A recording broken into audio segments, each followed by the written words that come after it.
Assalamualaikum warahmatullahi taala wabarakatuh semua dan salam sejahtera. Hari ini cikgu nak terangkan satu tajuk Trigo tips dalam salah satu soalan yang kerap diberikan dalam peperiksaan. Ini adalah lagi satu video khas untuk anda daripada Casio Malaysia. Terima kasih Casio. Diberi contoh soalan dia. Apa bentuk soalan dia yang dimasukkan dengan diberi? Mudah saja. Soalan dia bermula dengan diberi. Kalau tidak dia akan kata selesaikan ataupun gambar rajah diberi sekian-sekian. Yang ni soalan dia terus starting dia diberi. Tanpa melengahkan masa, jom kita mulakan. Sebelum itu, cikgu perlu terangkan dulu asas yang perlu diketahui sebelum kita jawab soalan diberi tersebut. Iaitu sekuan 1 semua positif, sin, sekuan kedua, tan, sekuan ketiga, cos, sekuan keempat. Ini menunjukkan tempat-tempat mereka positif. Dekat sekuan 1, semua positif. Ya, dan ada nama-nama khusus dia seperti tirus, cakah, refleks dan refleks. Kena hati-hati dekat dua-dua tempat ini. Dan untuk jawab soalan ni, pelajar perlu lukis segitiga. Cikgu perhalusi lagi dekat muka surat yang seterusnya. Untuk melukiskan segitiga, sekuan 1 rupa dia seperti ini sekuan kedua, sekuan ketiga dan sekuan keempat. Kesalahan pelajar kalau dia lukis suka hati dia saja kan. Ada yang buat macam kipas lah, ada yang buat macam-macam rupa lah. Astagfirullah, tak boleh, dia kena bentuk macam ni sahaja. Dan dalam lukisan ini kita akan dapat poin-poin penting. Ada 3 benda yang kritikal yang sering pelajar dah buat salah, especially golongan yang tak nak lukis, iaitu bila kita lukis panjang 3 sisi adalah negatif, iaitu panjang ke sebelah kiri negatif, panjang ke bawah negatif, panjang ke bawah ini juga negatif. Selain daripada itu semuanya positif, seperti tinggi, hypotenuse, tinggi, hypotenuse, panjang ke sebelah kanan. Yang ni boleh diterangkan dengan lebih lanjut kalau kita buat pengiraan. Kita terus tengok soalan. Ini adalah contoh soalan SPM. Dari ini insyaAllah kita dapat tahu apa yang perlu kita buat untuk dapat jawab dan dengan bantuan kalkulator. Baik, soalan dia bagi tahu tangent A adalah 3/4, tangent B 7/24. Diberi A adalah sudut tirus. Oh, ini tirus? Ya. Dan B adalah refleks. Oh, anda perlu lukis. Pelajar tak lukis, confirm tak dapat jawapan dia. Kalau dia cakap A tirus dekat sekuan 1. Rupa dia macam ni, betul? Betul! Ya, and then dia punya tangent TOA, opposite, adjacent. So, opposite 3, adjacent 4. Hypotenuse boleh dikira menggunakan teorem. Nanti dapat 5. Setakat ni tak ada masalah sebab semua sisi ni positif. Yang B ni kena hati-hati. Cikgu lukis sudut dekat sekuan ketiga. Kenapa pula? Sebab dia cakap refleks. Tapi refleks kan maksudnya 2 tempat. Sekuan 3 ataupun sekuan keempat. Yang mana satu betul? Kita perlu tengok tangent. Tangent kat B ni adalah positif. Maka dia terletak dekat sekuan ketiga. Dan tangent sekuan 3 refleks positif. So, rupa sudut kita dekat sini dan tangent TOA, opposite, adjacent. Opposite kita 7, adjacent 24 dan hypotenuse adalah 25. Betul ke kelas? Salah. Kenapa pula salah? Sebabnya panjang sebelah kiri dan sebelah bawah adalah negatif. Sepatutnya kita tambahkan negatif. Tapi cikgu dalam soalan tak ada pun. Ya, actually dalam soalan ada tapi dia telah di-cancelkan. Tak faham? Contohnya, katakanlah cikgu kena tengok balik semula gambar rajah ni. Tangent B ialah TOA, opposite ialah negatif 7 dan adjacent ialah negatif 24. Bukankah negatif bahagi negatif dapat positif? Sebab itulah dalam soalan ada positif, negatif tu hilang. Hanya muncul kalau kita lukiskan. Okey, kelas. Kat sini sebelum jawab, cikgu nak anda gunakan satu skill dalam kalkulator kelas Swiss untuk dapatkan jawapan dia terlebih dahulu. Macam mana pula tu cikgu?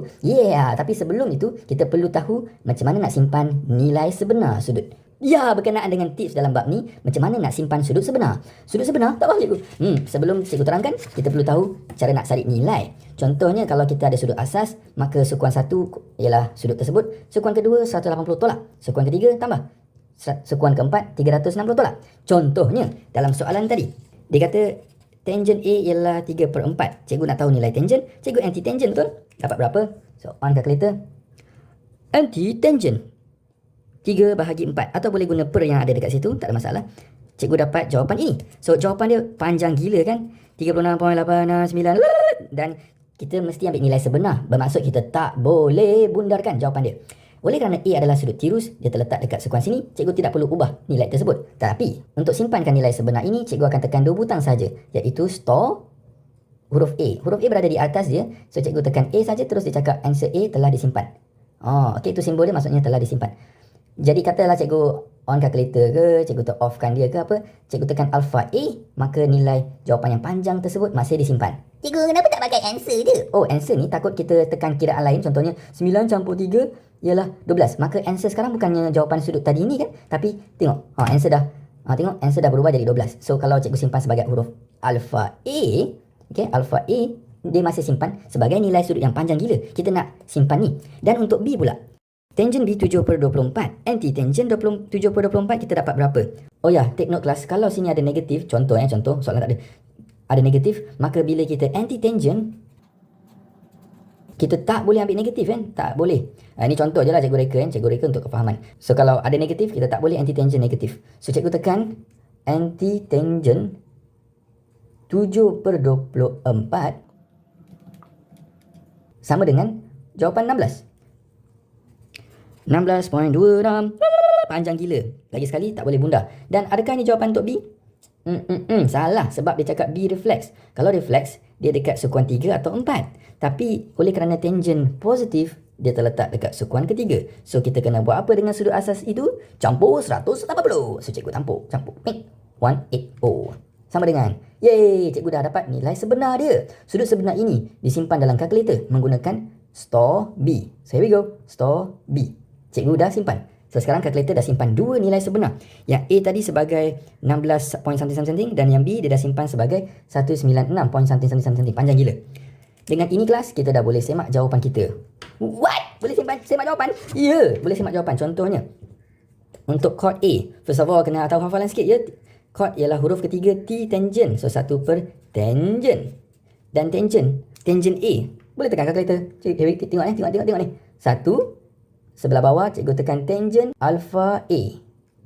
Tutup bracket. Comel tak? Sama dengan pip. Dah dapat jawapan dia. Cikgu dah tahu jawapan dia ialah 4/3. Dan untuk jawapan sin A tambah B ni, tekan sin alpha A campur alpha B. Sama dengan negatif 4/5. Cikgu dah tahu jawapan dia, negatif 4/5. Tapi kalau tulis macam ni dalam exam, takut kita hilang markah. Mesti ada jalan kira. So jalan kira dia macam mana? Mudah saja. Tengok formula. So buat formula ada hafalan ada 4 saja. Cikgu pernah terangkan sebelum ni. Just tengok huruf yang ketiga. Cos, huruf ketiga K, K. Kalau ni huruf ketiga S, S. Kalau huruf ketiga tan. Dan tangent pula sama dengan sin per cos. Cuma nak hafal ni, ingat saja huruf S dengan T duduk bersebelahan dalam susunan huruf abjad A, B, C, D, E, F, G. S dengan T duduk sebelah-sebelah. So ingat ST satu level, cos kat bawah. Okey, yang diberikan dalam periksa ada banyak dan cikgu senaraikan hanya 2 saja ikut soalan yang cikgu akan bincangkan hari ini. So untuk chord, tadi 1/tan kan sebab dia huruf ketiga tan. Mana tadi? Cotangent. Actually dia tak panggil cotangent, panggil chord saja. So adalah 1/T. So 1/tangent. Tangent A kita macam mana nak kira? Tengok gambar rajah untuk A. Kat sini A tangent toa opposite adjacent 3/4. So, cara kita akan tulis dalam peperiksaan ialah 1/3/4. Kalau anda keliru, dah kira kat atas itu dah. Tangent A 3/4. Tekan saja dalam kalkulator. 1/. Yang per kat bawah ini diperkan lagi sekali. So, tekan 3. Bawah dia 4 sama dengan 4/3. Sama kan dengan jawapan kalkulator tadi. Wow, laju gila. Yeay. So, cikgu dah dapat markah penuh kat sini. Cuma susunan dia kena cantikkan sikit lah. Ni. Okey, yang soalan ni pula. Ini jawapan akhir. So nanti jangan lupa untuk padam. Nanti kita padam lah ya. Cikgu belakkan dulu. Sin A tambah B, formula dia dalam peperiksaan. Mana? Atas tu. Cikgu tulis. So kalau ni tambah, kita ambil atas tambah. Ini pun jadi tambah. So tengok gambar aja. Sin A. Mana sin A? Sin kepada A ni. So OH 3/5. Semua ni adalah darab tau. So nak bubuh bracket awal-awal pun boleh. Cos B. Mana sini? Cos B. Adjacent, hypotenuse. Adjacent negatif 24, hypotenuse 25. Cos A. Cah. Adjacent, hypotenuse. Sin B. So OH negatif 7/25. Perasan tak ada negatif kat sini? Kalau anda tak lukis, kita tak perasan ada negatif. So kiraan dia, bracket, pecahan. 3/5. Ke kanan, tutup bracket. Buka bracket baru. Pecahan. Negatif 24, bawahnya 25. Tutup bracket. Tambah bracket. Pecahan 4, bawah 5. Tutup bracket. Buka bracket. Negatif 7/25. Tutup bracket. Sama dengan negatif 4/5. Sama tak dengan jawapan kalkulator bagi awal tadi? Sama! So kita dapat semak jawapan kita dalam peperiksaan. Masya Allah, contoh lain. Ni soalan SPM dia bagi cos theta negatif 3/5 dan theta terletak dalam sukuan 1 dan 2 sebab dari 0 hingga 180. Alamak, macam nak lukis ni? Ya, mesti lukis ya. Cos negatif dekat sukuan kedua sebab kedua hanya sin positif. So cikgu lukis theta dekat sini. Cos ialah cah adjacent 3, hypotenuse 5. Dekat sini kelas, untuk pengetahuan anda, negatif ni dalam bentuk pecahan ada 3 makna. Satu terletak dekat tengah yang tidak menunjukkan siapa milik negatif ni. Sebenarnya dia boleh juga tulis di sebelah atas ataupun di sebelah bawah. Dan kita tak tahu siapa punya negatif ni, atas punya atau bawah punya, melainkan kita lukis. Ya. So 3/5 gunakan teorem Pythagoras, kita akan dapat 4 dekat sebelah sini. Dan ada kesilapan kat sini. Siapa tahu? Ya, sebab panjang sebelah kiri negatif. Tak tulis confirm salah. Jadi, cikgu dah boleh mula jawab. Tapi macam biasa, cikgu nak semak guna kalkulator terlebih dahulu. So, cikgu tekan on and then cikgu antikan cos. Remember kelas, bila kita anti cos, boleh tak ada yang negatif? Tak boleh ya. Anti cos 3/5. Cikgu buang negatif tu. Bahaya. Kadang-kadang dapat jawapan, kadang-kadang tak dapat jawapan. So, jangan. Habis tu cikgu negatif untuk apa? Soalan yang bagus. Negatif ni untuk menunjukkan dekat mana kedudukan dia. Dalam kes cos negatif, dia terletak dekat all simpan cos. Dia terletak dekat sukuan kedua dan ketiga sebab dekat sini dia negatif. Jadi, cikgu anti cos, shift cos 3/5 dan dapat jawapan yang agak panjang. Okey, adakah ni jawapan dia? Bukan ya, sebab dia dekat sukuan kedua. Soalan tadi dia cakap sampai ni kan. Jadi bukan sukuan ketiga. Dekat sukuan kedua kena buat apa? Sukuan kedua 180 tolak. Jadi cikgu ambil 180 minus jawapan tadi. Answer saja. Dapat jawapan yang panjang gila. Jangan bunda. Sebaliknya simpan dalam kalkulator. Theta cikgu simpan sebagai huruf A lah. So cikgu tekan store A kat atas. Dia dah simpan. Yeay! So cikgu tulis atas ni sebagai rekod. Dia disimpan sebagai huruf A.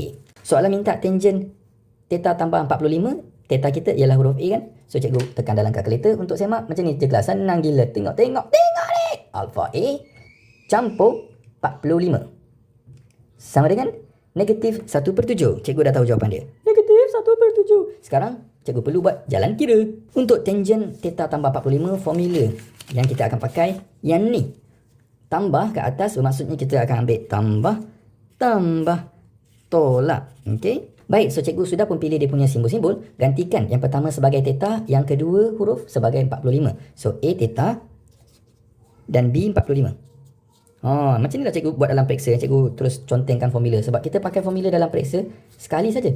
Jadi tak ada masalah kalau kita conteng. Ni 45. So cikgu gantikan tangent theta. Tangent tolak, opposite adjacent. 4/-3 tambah tangent 45. Dia adalah nombor. Boleh tekan kalkulator. Tangent 45. Cikgu dapat 1. Oh, okey. Per 1, ni 1 tolak tangent theta sama dengan atas tangent. So cikgu boleh terus ambil jawapan ini. 4/-3. Tangent 45 tadi cikgu dah kira kat atas ni juga nilai dia 1. Wow, ini adalah pecahan yang panjang kan? Nasib baik kita ada natural text display, so kita boleh masukkan. Okey, untuk yang ni cikgu tekan kalkulator pecahan yang pertama. Kemudian cikgu nak masukkan pecahan dekat atas. So cikgu tekan pecahan 4, bawah dia negatif 3. Sebelah kanan tekan tambah 1, turun ke bawah. Kat bawah ada 1, tolak pecahan. Tekan pecahan 4/-3. Yeay, dah habis masuk. Oh, 1 tak tulis pun tak apa. Dah juga. Okeylah, tulis je lah. Okey, sama dengan negatif 1/7. Sama tak dengan jawapan kita tu? La haula wala quwwata illa billah. Amat memudahkan urusan kita dekat dunia. Alhamdulillah. Anda boleh dapatkan kelas Swiss original anda daripada Shopee, link dekat dalam description below. Jangan beli yang sebarangan ya, sebab banyak sangat ciplak yang dah ada dekat pasaran sekarang. Beli mahal sikit tapi selamat. Ya. Anda juga akan dapat RM5 diskaun dan juga dapat folder percuma. Comel lah folder ni. Ya, sila ke Shopee, link di description below. Buruknya.